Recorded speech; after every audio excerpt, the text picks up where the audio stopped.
If you need to see the webinar or rewatch it, we'll be sharing the link of the video for the webinar with y'all all. And we also will be watching the chat and the Q&A box. So if you have any questions for our speaker today, please type them into the Q&A or in the chat box, and we'll be answering those questions at the end of Deb's presentation. And that brings us to the introduction of Deb Brown. Deb Brown is with SaveYour.Town and Building Possibility, and she is joining this webinar to help save Seguin during this COVID-19 pandemic.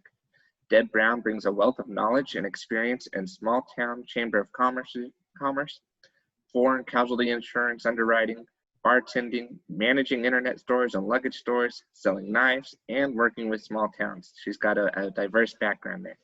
Deb has lived in tiny towns, small cities, and a major metro city. Deb is a relentless optimist and knows how to build possibility in your small town.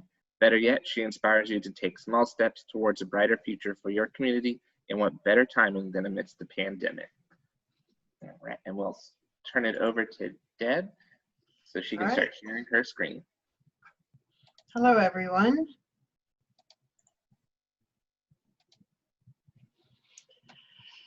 Empty buildings are still out there, empty. People in your small town are not shopping at stores, at least not as much.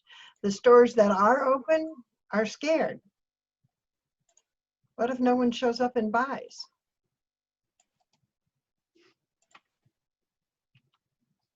If you don't change anything, nothing will happen. It's not a matter of time where you can wait it out, I wish. Hoping things will return to normal. They won't. Who will save you? No one. No one's coming to save you. This is not a time where you need saving. It's a time to be creative and work with each other and kick it into idea-friendly gear.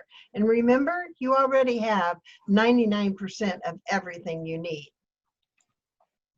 People in your town, they're shopping somewhere. Your new job is to find out where, then be there. This is advice for the current entrepreneur, the local small business, and even those that are considering being an entrepreneur. And you know, the world is changing fast. In 20 years, Elon Musk says that new cars won't have steering wheels. In 5 years, buying local will beat online, IBM says. And right now, they are 3D printing entire houses for $10,000 in material. Let me go back to that. In 5 years, buying local will beat online? That's interesting. Let's see where that goes. Did you know you can get a Roomba to mow your grass in summer and blow leaves in the fall and blow snow in the winter? Right now, it's available now. And you can order a Vespa robot that will follow you around and carry your bags or groceries. Wouldn't that be lovely? Gather your crowd, build connections, and take small steps. These 3 steps are called the idea-friendly method. So instead of 6 old white men sitting in the back room making decisions for all of your town, it can now be everyone making your town even more special. So you start with your big goal or your big idea for the community. You use that goal, that idea, to gather your crowd. You turn your crowd into a powerful network by building connections, and you take that new network and accomplish that goal by taking small steps. I hope you've written this down, because that's it. Write those 3 steps down. I'm going to share stories, ideas, and talk about the future. And how can you use idea-friendly methods to test it out first and then make it happen? So let's get going here. Let's start with, how are we going to fill those empty buildings? You know, I went on LoopNet and I counted 69 empty buildings listed for sale or lease in your town, in Seguin. We've got to bring our local businesses out of their garages and bedrooms. You know, there's lots of empty buildings in our small towns, and one way to fill them is by using the Empty Buildings Tour. In my town, Webster City, Iowa, population 8,000, the big manufacturer moved to Mexico. 2,000 people out of work. 2,000 people without the money to shop at the stores downtown. Their worst fears had materialized. And the town had the negative belief that this would never get better. Our savior company had left. Businesses closed because they couldn't see a way forward.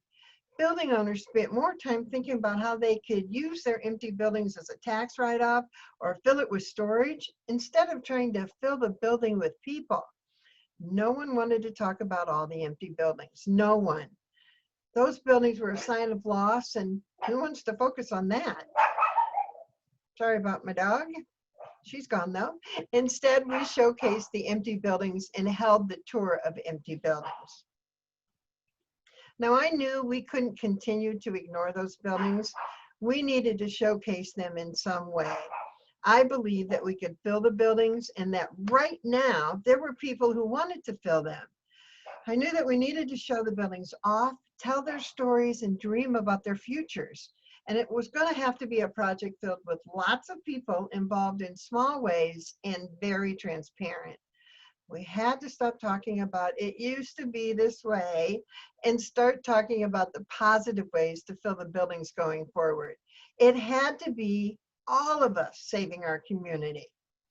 We got 12 buildings to agree to be on the tour. We put this tour together quickly because I used the idea-friendly method. Literally, we put it together and had the tour within a month. I gathered my crowd around the big idea that we should showcase our empty buildings. And that crowd included realtors, empty building owners, chamber members, other businesses in town. We built connections. We started asking a few questions. Who knew the history of these buildings? Turns out we had a local historian. Who had keys and knew the buildings themselves? And that's where the realtors came in and some of the building owners. Who would be willing to work the night of the tour to show off the building? And that was the chamber champions, our retired chamber members that knew every story going back 70 years. Finally, we began to take the small steps. Things like sharing about the tour on social media, reaching out to a local engineer to draw us a map of the route, finding coffee and donuts, feed them and they'll come. Small steps that led us to make this tour even better than we had imagined. And it wasn't just one person doing all the work either. It was anyone who wanted to join in to do the work. I visited the guys at the coffee club and they poo-pooed my idea with it's never gonna work until I asked one guy who had no desire to buy a building or even be positive about the tour. I asked him, don't you have a daughter that lives out of town?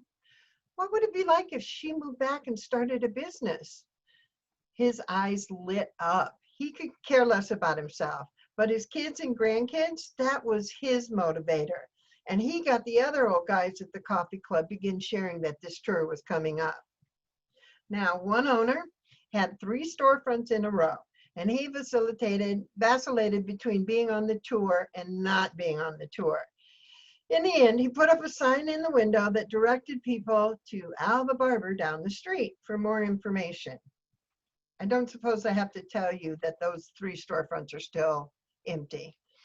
The day of the tour came and 44 people attended. Now, we considered that a success. Several people talked about buying buildings and starting new businesses. At the wrap-up coffee gathering, everybody was excited. And during the tour, our chamber champions not only told the history of the building, but shared their ideas about what could be in them in the future. Well, here comes the exciting stuff. In 18 months, 10 of those 12 buildings were filled. A new plumbing company, a new health-related business, a Hispanic church opened up in the old public health building, and they wouldn't have known about it except for the tour. We got 2 new clothing stores for teens, a new Mexican grocery store, a vintage store. Nancy's law office was bought, and today it's a tattoo shop. The movie theater was saved, and we had a new business come to town. And here's the secret sauce. Keep talking about it. Really, keep talking about it. The people on the tour looked at the buildings, but the most important thing they did was they kept talking about it. No one bought buildings that night, but lots more people heard about it. It sparked conversations and ideas, and they continue to follow up with people they spoke to.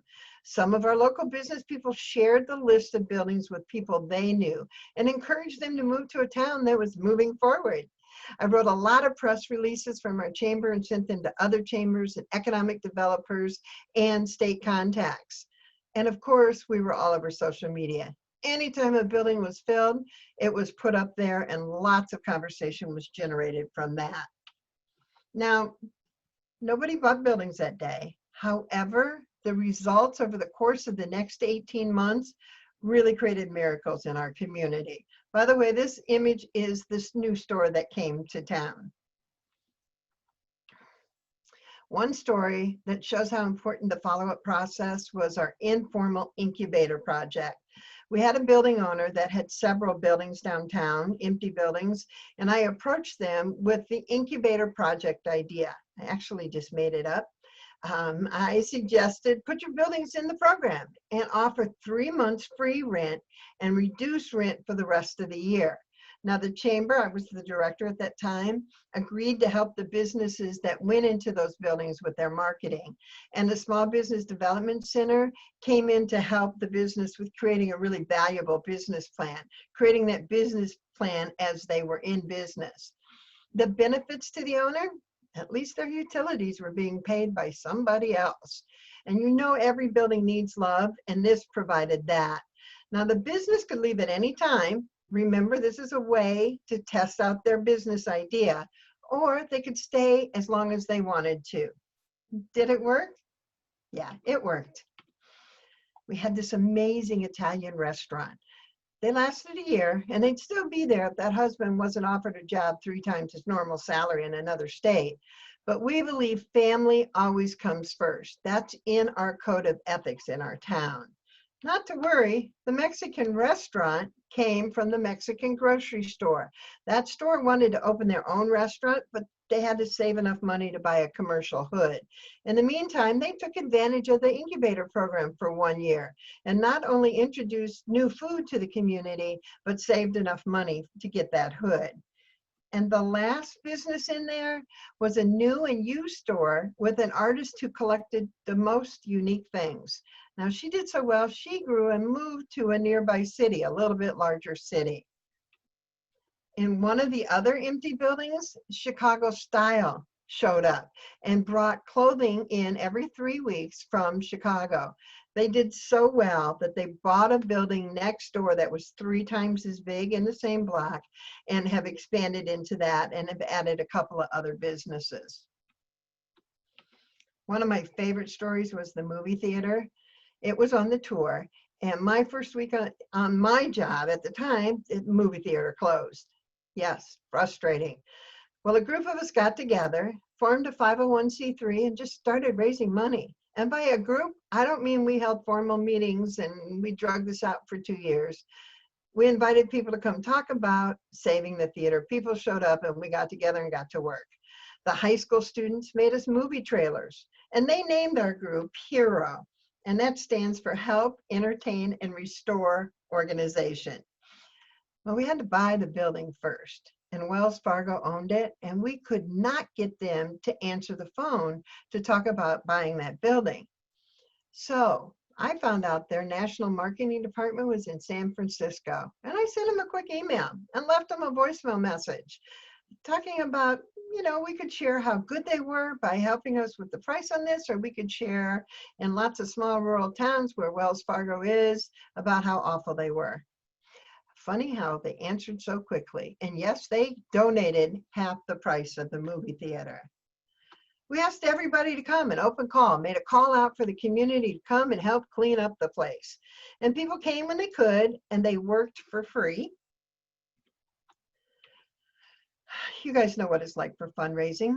We needed ideas for ways to raise money besides the usual bake sales and, frankly, begging. Alumni clubs are kind of a big deal in our town. So we made up this idea to sell the seats at $300 a pop to a whole lot of individuals, nonprofits, alumni clubs, and businesses. And it was a big chunk of the funds raised. It was also a very small but meaningful way for more people to participate. The local newspaper put a picture of every group that bought a seat in the paper. That helped too. In 16 months, we raised $250,000 in small donation amounts, $5, $20, $25, $300.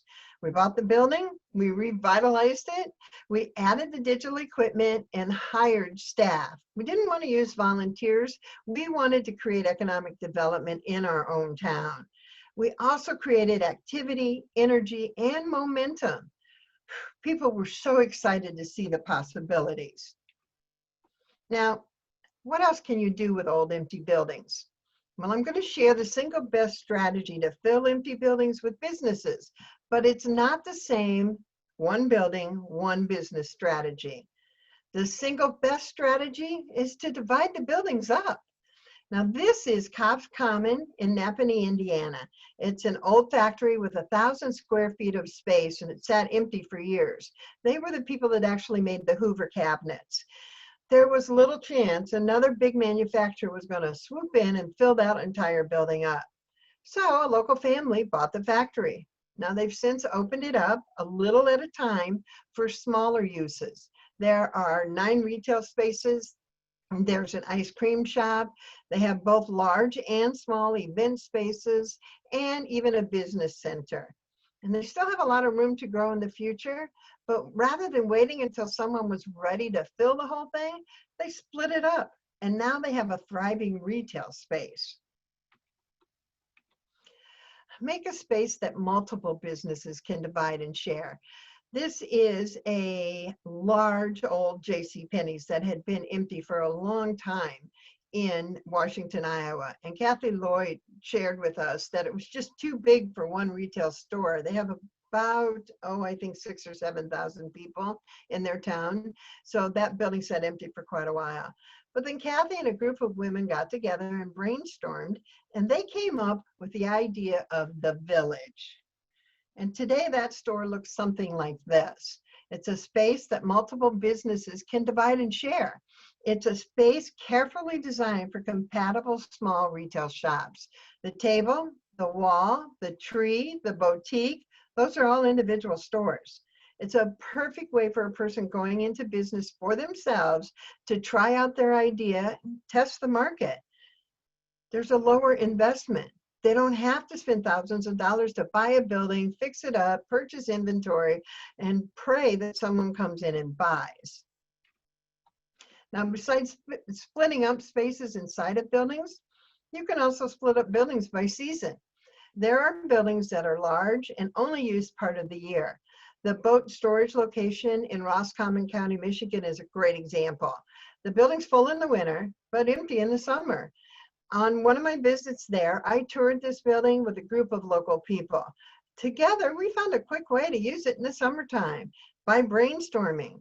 They ended up dividing this building and offering individual spaces to local home-based businesses and crafters. This gave those folks the opportunity to try their idea out, to have their business in front of tourists during the season and see what worked and what didn't. At the end of the summer, the tiny businesses pack up and the boats get back to the building all winter long. Now I'm going to share with you some big ideas and how to get there with small steps. The Old Geezers Club is in Akron, Iowa, and yes, that is their name. They're retired farmers. They've brought in their equipment so that they could work on projects together and teach other people how to use their woodworking tools. Their wives said, get this stuff out of my garage or I'm going to sell it to somebody. So they brought it to the Old Geezers Club. Now, for that entrepreneur that needs to learn a few new things, the Old Geezers are there. For the student who has an idea but not the funds to create something cool that he could sell, the Old Geezers are there to help them. They're actually located in the basement of what used to be a hospital and a school and a nursing home. It filled a lot of roles. It's empty now. Well, almost empty. They have individual businesses that have started on the first floor and they're open and they're expanding as they go. It's amazing how simple these next ideas are and cost effective. Art will bring life to your downtown. It gives people ideas about new businesses and makes your town look more attractive to newcomers. Now, this is Longview, Texas. Decals were put on the windows of a vacant building to show a 3D view of what the buildings could house, like a hardware store or a furniture store. This project cost them $3,000. They simply held a color run, and that paid the $3,000 so they could put decals in their windows. Little tiny Hollis, Oklahoma, 2,000 people came up with this great idea. Looks like a barbershop, doesn't it? Yeah, no, it's not. It's a banner hung inside the window. Even the barber pole in the wall is a printed banner. It really does give you a great idea of what you could have in that small space. You know, and I always tell towns, please just make your downtown look better, whether it's empty or not. So this window was broken. It was boarded up by the owner, and he was actually waiting to rent it to a business and wanted to make a window that worked for that business. Except he was having trouble people coming to look at it because of this ugly boarded up piece of something. So the city manager had an idea. He hired a local artist to come and paint this scene on that wood. And they did it during an outdoor festival downtown. So people came to watch him work, and they also toured the building. That's a pretty great idea. Now, some of us have not very much skill to do this kind of work, painting and decorating, but we all know how to make snowflakes, all of us. And you know, our kids could join us in this activity. And this looks better than just a boarded up window. This is the building that Chicago Style bought, that entire big building. And the top part of the building is empty, and it needs a lot of work. It used to be housing, and now it's just empty. The old windows were boarded up and just looked awful. Our community vitality director found a local program involving students at the University of Iowa, and they came up with this idea. Large pieces of wood were painted by citizen volunteers, and they featured important people and things in our community. So you see some racing in the movie theater, and some of the old historic folks are painted on all these different boarded up pieces of board. And the way they did it, it was almost like paint by number. The artist came in and drew it out, and then you painted by number. Museum on Main Street is access to Smithsonian for small town America. And they have museum exhibitions, research, educational resources, even programming. They have visited 1,600 communities across America since 1994. Let's take a minute and think about this. How could you replicate this idea using your own resources? Well, use your local historical society, but let's make it a little bit different. Why not ask students to come to their museum and choose items to put on display? The students can learn about those items, they can write the information up, they can create videos, they can share it with the people they know and their parents and grandparents, and get more people into that empty building and also into the museum. Oh, and the cost? Really nothing. Concrete Washington took an empty lot, and they actually use it for a community garden right downtown. And this brings folks together around this common theme. It's also a way to feed hungry people and supply food for local restaurants and provide learning for folks who don't know how to garden. All right, let's look at some temporary solutions. And pop-ups are a great way to try your ideas out and see if you've got a valuable one. There's no need for large investment in a product or property before you even know if you have a good idea. Now, this space was used during Ladies' Night Out. Mrs. Anderson crochets these beautiful scarves, hats, gloves, and more.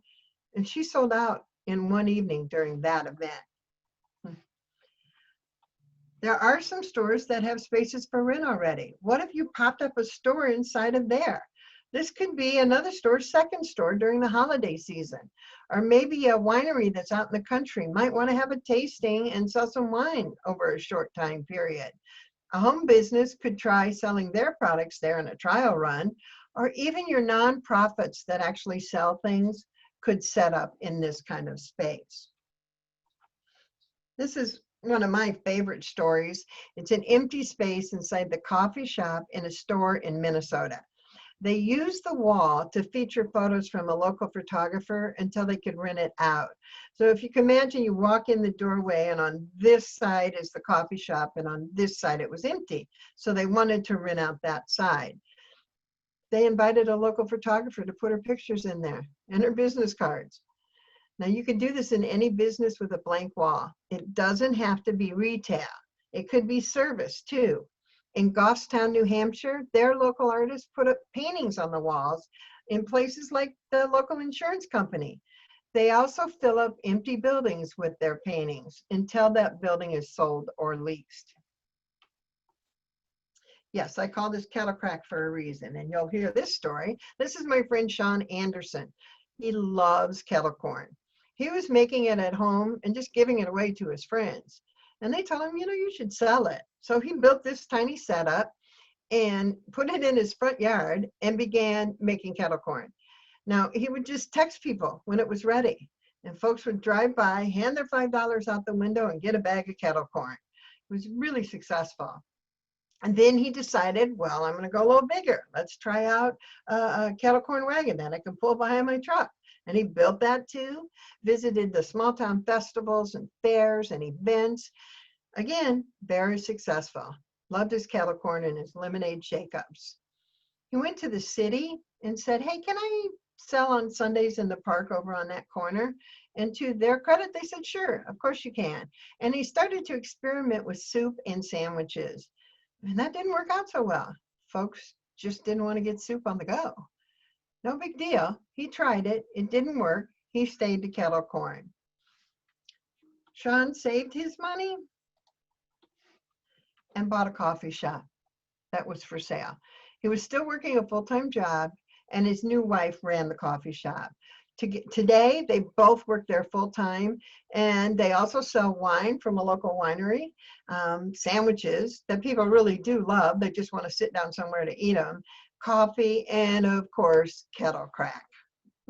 This is the idea-friendly format at work. He took small steps, had a big idea, took small steps to get there, and tested and tried things out along the way. Now, I'm sure you folks have seen a few roofless buildings and empty lots. Well, don't just let them sit there and go to waste. Here's a few more ideas you can try out. Be selfie-worthy. This is Brandon, Iowa, and they have the world's largest frying pan or skillet, and it sits on an empty lot. There's only about 500 people in that town, maybe, and it's right off a big highway, and lots of people just detour to go over and take their picture with this giant skillet, like I did. Oh, there's a restaurant in town, just one, and people stop there to eat too. So that skillet is really worth the selfie opportunity, and it's helpful to the person that owns the restaurant as well. These neighbors in Minnesota, in Minneapolis actually, they got together to buy vacant buildings. They wanted to have more bakers and breweries in their community. So they created a cooperative. Any Minnesota resident could join the co-op for $1,000. You can invest more through the purchase of different classes of non-voting stock, and I won't go into detail on that. But what a great idea.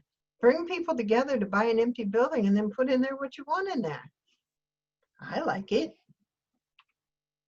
Why don't you create an outdoor museum? And it could be anything. In Nebraska, there are old cars. They're buried a quarter of the way down into the ground, and they stand straight up, tire to tire. And they call it car hinge. It's something to see. You could do a rusted tractor graveyard. What weather-resistant or happily rusty artifacts would tell the story of your town? What are you known for? The Trust for Public Land is working on bringing free fitness zone areas to parks across the nation. And it creates a fun, accessible, and socially environmental place where people can enjoy getting fit. Now, this would work totally on any empty lot or a roofless building location. Wellmark in our state and other insurance companies around the US, the ones that focus on wellness, do have grants available to do this sort of thing as well.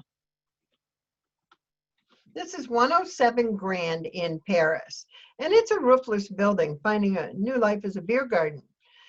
And frankly, a beer garden sounds so much more entertaining than just a building with no roof.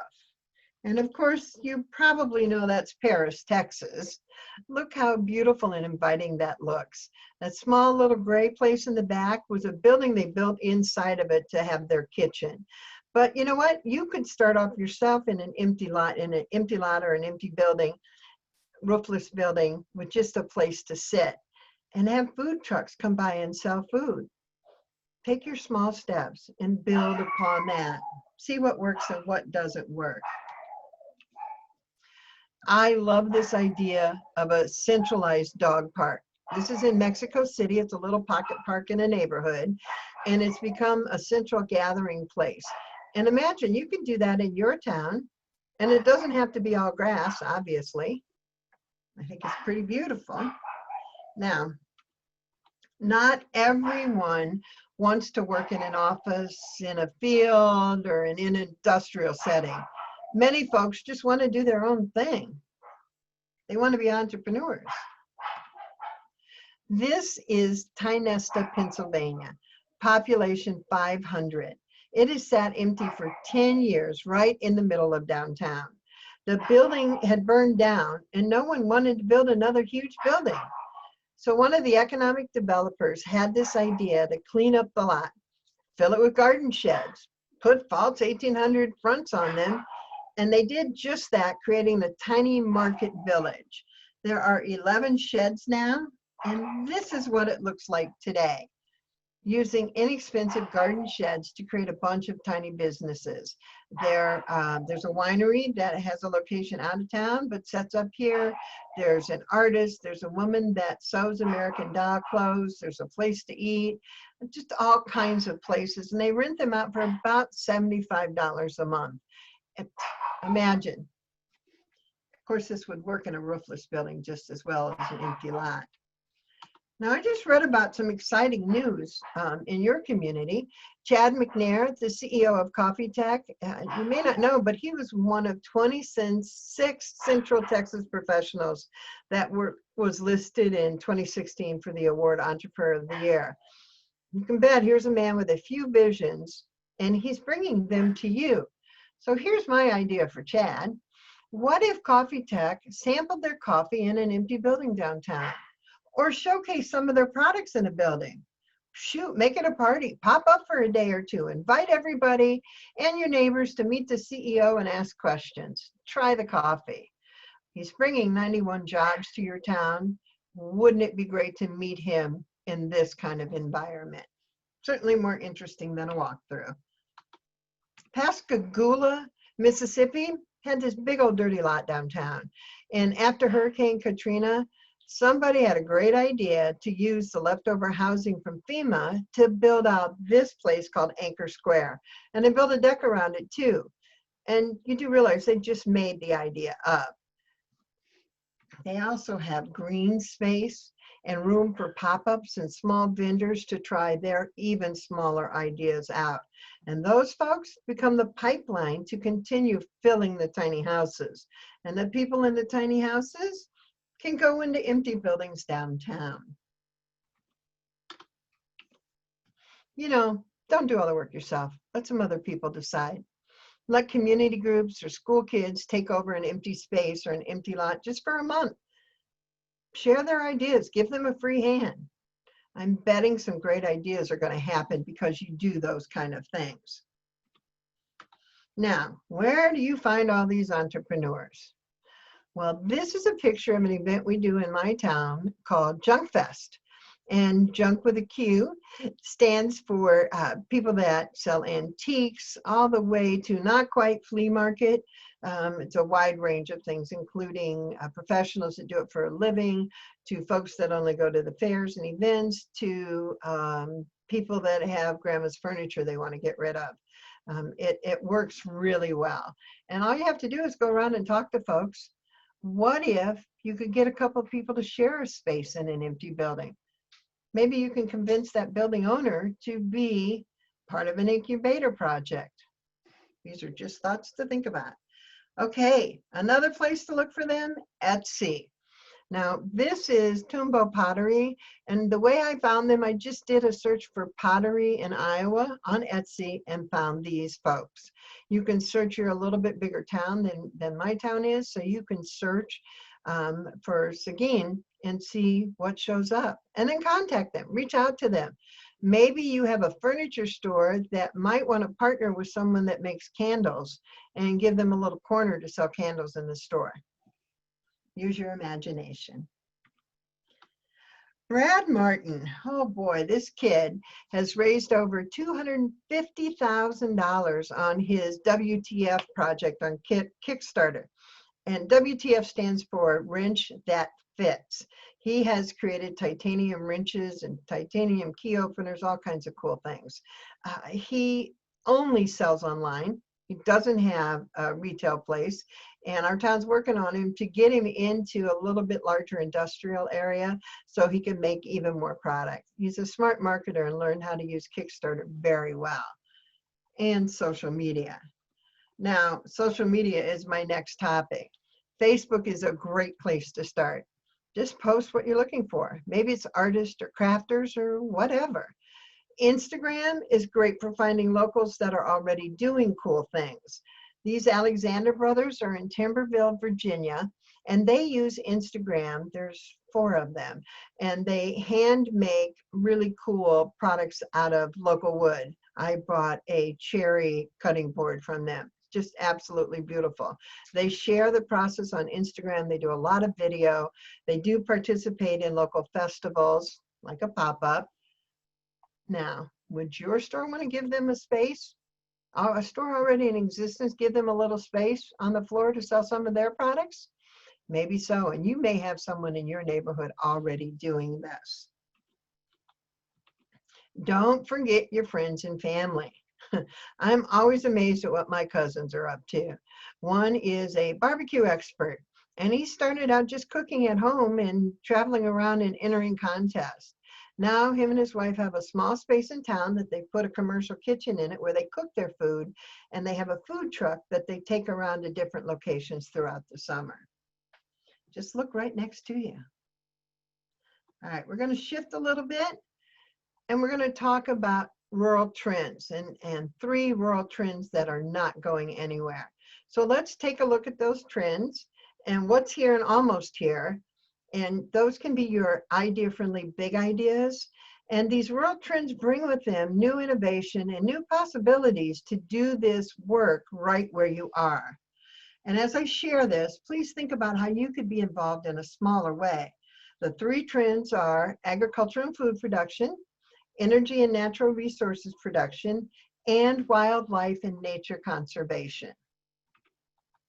I promise you, you cannot raise a herd of cows in the city. We still have farmers, and we know farmers are an inventive sort of people.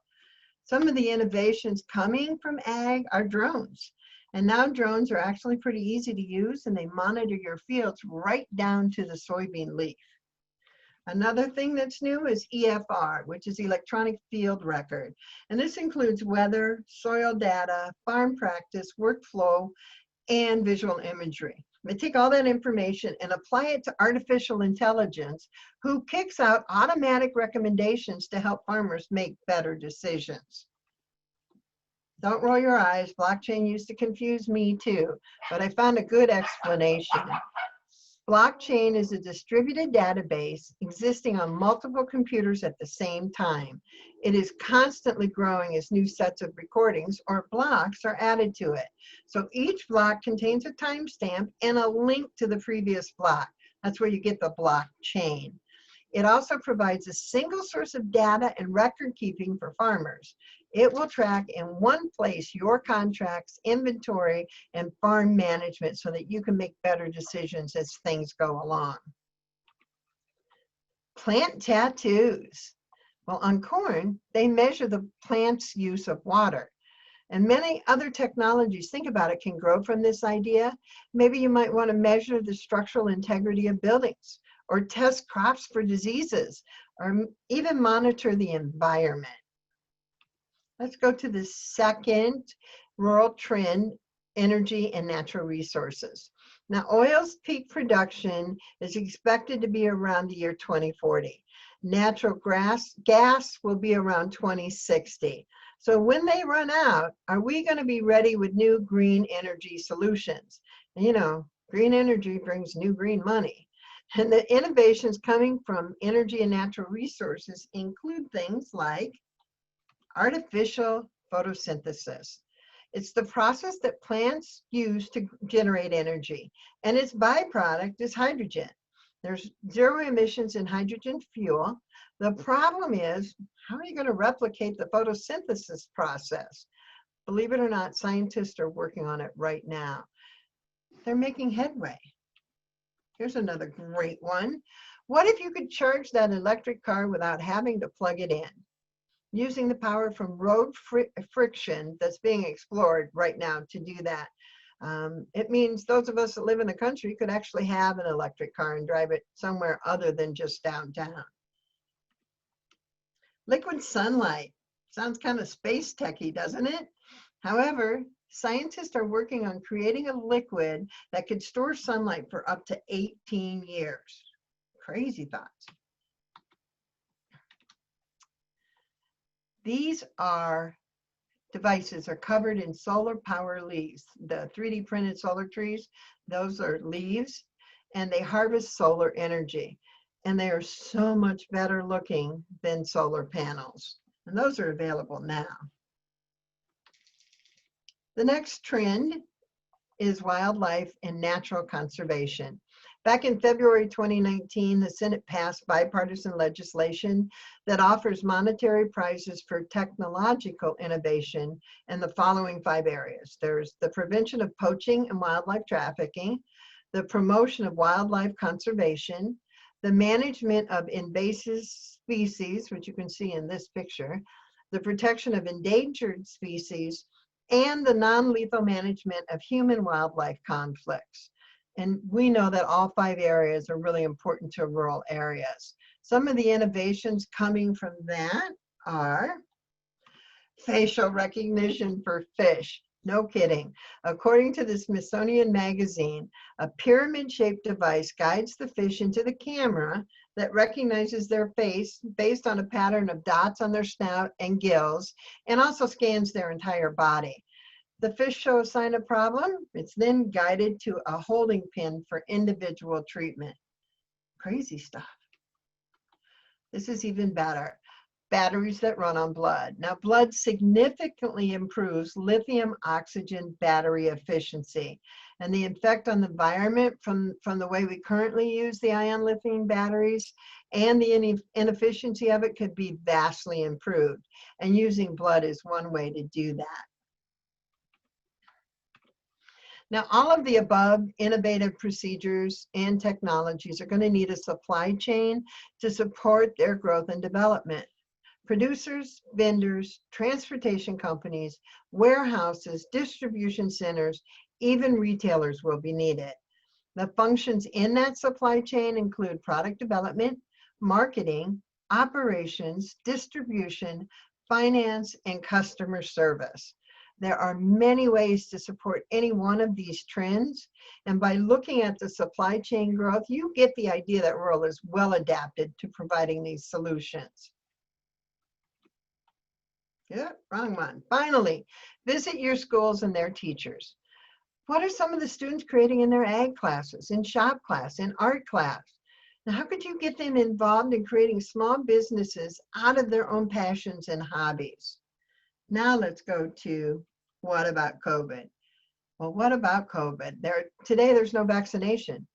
We have recommendations to wear masks, practice social distancing, and don't be in groups of 10 or more. Now, fortunately for us, this has happened in 2020 and not 1920. We actually have access to online tools that make it possible to be more involved with each other. We need to learn how to use them. We need to stay up to date on what's new. Don't expect this COVID to be resolved in a month or 2. More than likely, it could be 1 to 3 years from now. So for stores, do all the things you should be doing. Keeping the store spotless, making hand sanitizer available, wear your mask, wash your hands after each customer, clean the countertops after each customer, and then put some signage up in your windows that say you do those things. Although that might not be enough. You're gonna have to learn how to utilize the internet to sell products. Now, maybe you'll need a full-fledged e-commerce site. Maybe you'll shoot a lot of videos showcasing your products, encouraging people to call for more information. You can FaceTime with customers as well. You can provide touchless delivery. There we go. And you're gonna have to market differently too. First of all, it's important that you identify who your customer is. And don't tell me everyone, because that's not true. Write down your mission and then stick to it, and have your staff stick to it as well. So for example, if you're a furniture store, your mission could be, we work with you to provide you the most affordable and comfortable furniture. That mission should be simple so everybody can remember it. You rely now on customers to come and buy furniture. Well, how are they going to do that? How are you going to provide them the virtual experience before delivery? How are you going to reach your customers? You have to think about all these things and try the new tools that are out there. And most importantly, take care of yourselves and your clients.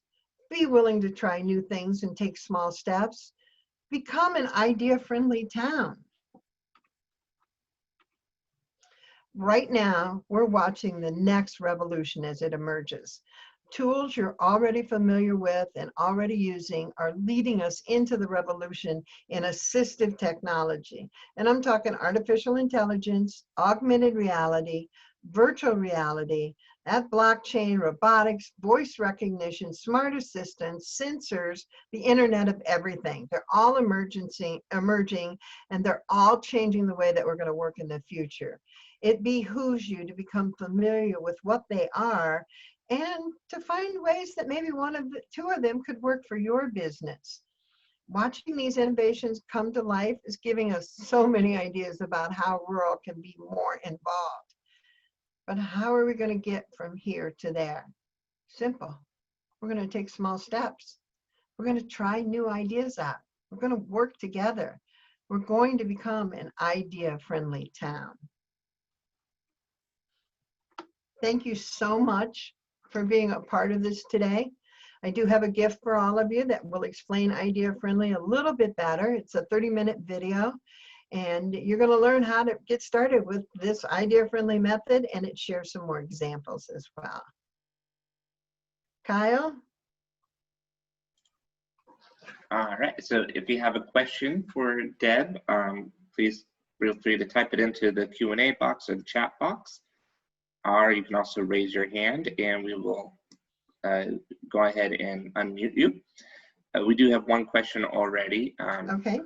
So one is that they said there seems to be a lot of roadblocks between getting permits and working with all the departments in Seguin. How do you go get around those roadblocks to make those things happen? And good question. Couple of answers. For me, the most important thing is to know who your city council people are, to know who the people are that are putting those roadblocks in place. We've recommended to some communities, why not make that whole business be a central location where you go from here to get your permit, you go from here to start digging, you're all in the same location. It's an idea that you can bring up to your city council. And if it's not working, the city council's not working for you, vote them out. You elected them. Change seats, maybe even run. But start the easy way. Go to your city manager. Do you have mayors or city manager that runs your city? Kyle, do you know? City manager. City manager. Ask for a meeting and then get them out of City Hall. Ask them to meet you in the park and sit and have a visit. Put your mask on, stay 6 feet apart. Make it easy. Or do it virtually. And just share with them, here's what we're running into. Can you help us create a solution? People like to be helpful, and red tape just buries a lot of us. Now, is there something you can do to go around the rules?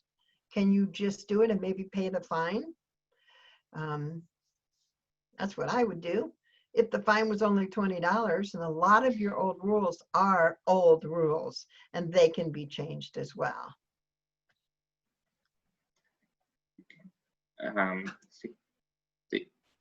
The director of the Texas Main Street program just wanted me to bring up about one of their projects that they've launched. It's downtowntx.org, and it's basically all the Main Street communities throughout the state of Texas can list their available properties that are in downtown on that website. And then they also host Imagine the Possibility tours, like kind of what you were talking about, the vacant building tours.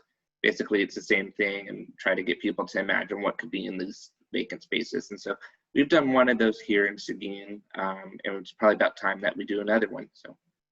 Indeed, and I'm a huge fan of Main Street. Nationwide, they've done incredible work. Iowa Main Street, we just had a big national meeting here not too long ago, but they have come up with the idea that if you belong to a Main Street community, you can sell some of your product on a website that they have hosted. So that's kind of cool. So you can send them information and pictures and connections to how people reach you. And that might be something your Main Streets might want to come together and do. Yes. I have another question. So does your city or any other cities that you worked up, do they have codes specific for vacant buildings that will encourage owners to upgrade and fix up? That's a really great question.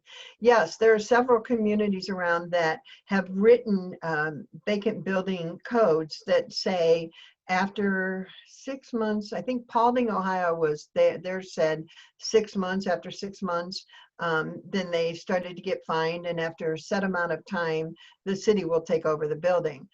Small Stanhope, Iowa, does the same thing. There's some places out in South Dakota that have those codes.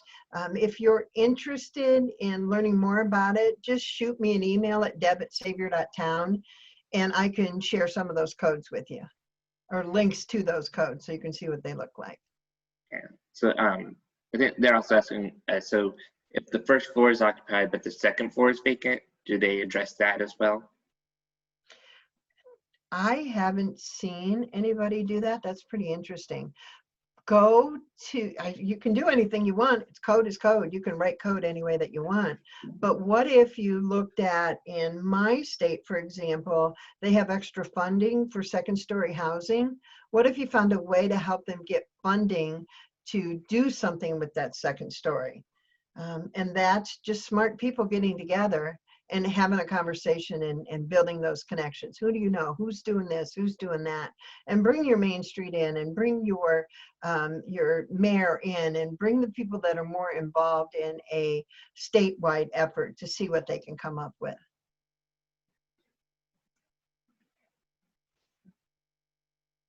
Second-story housing is going to be big downtown, by the way. You know, all these people from cities are moving to our small towns. So they say. I think we'll see some of that. But second-story housing downtown makes it easier for that person that's working from home not to have a car, have easier access to shopping, and to be around their friends and family without overloading themselves with having to drive all over Kingdom Come. Yeah. We've seen a little uptick here in Seguin. We had 10 second-floor apartments open last year, and we got 5 under construction right now. So tell me, are you telling that story? Are you taking pictures? Are you doing interviews? Are you shooting video? Are you telling the story of what people are doing? Or are you assuming that the whole town knows? Because they don't. I don't mean to point a finger at you, Kyle, but the more that you can share the stories, the better off you're going to be. Yeah, we do take photos, and we do write stories that get published in the weekly in the paper, and then also we have an online blog, but it's not necessarily getting out there probably as much as it could be. Right. How are you getting it to Austin or San Antonio? How are you sharing it there? That's something for you to consider too. It's great to have it locally, but you want to let people that are going to move downtown to know about it. So how do you do that? It's a good idea.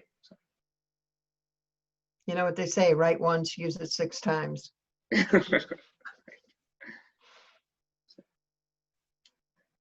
Any other questions from our attendees?